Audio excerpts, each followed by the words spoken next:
Sveiki, mūsų kompanija kreipiasi jūs visus, kurie jau prisidėjote ar dar ketinate prisidėti prie Maltos ordino vykdomos akcijos Maltiečių sriuba.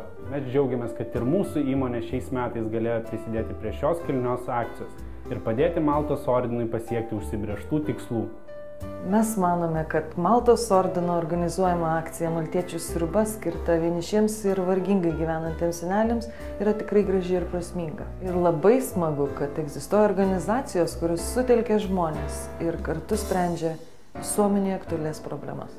Pagalbos akcija skirta skurstantiems senoliams verčia susimastyti, kam šiandien mūsų pagalbos reikia labiausiai. Mes tikime, kad Maltos ordino skiriamas dėmesys Lietuvoje skurdžiai gyvenantiems senoliams ir rūpinimasis jais, aplankant vienišą žmogų ir pavaišinant jį karštu valgiu, tai nuoširdžiausias būdas vienišiems seneliams parodyti pagarbą, suteikti jiems šilumos bei džiaugsmą. Džiaugiamės, kad Maltiečių sriubos akcija šiemet buvo įgyvendinta sėkmingai ir tai leis Maltos ordino tarnybai pasirūpinti globojamais seneliais visoje Lietuvoje. Savo ruožtu mes taip pat raginame visus prisidėti prie Maltiečių sriubos akcijos ir nelikti abejingiams, nes akcija dar nesibaigė ir ji tęsis iki gruodžio 31 dienos. Tokios akcijos kaip Maltiečių sriuba yra labai geras pavyzdys visuomeniai ir ši akcija yra ne tik prasminga, bet ir labai reikalinga, nes senjorai yra ta visuomenės dalis, kuri nusipelnė mūsų gerumo ir pagarbos. Maltiečių organizuojama labdaringa akcija puikiai demonstruoja, kad padėti kitiems yra labai paprasta.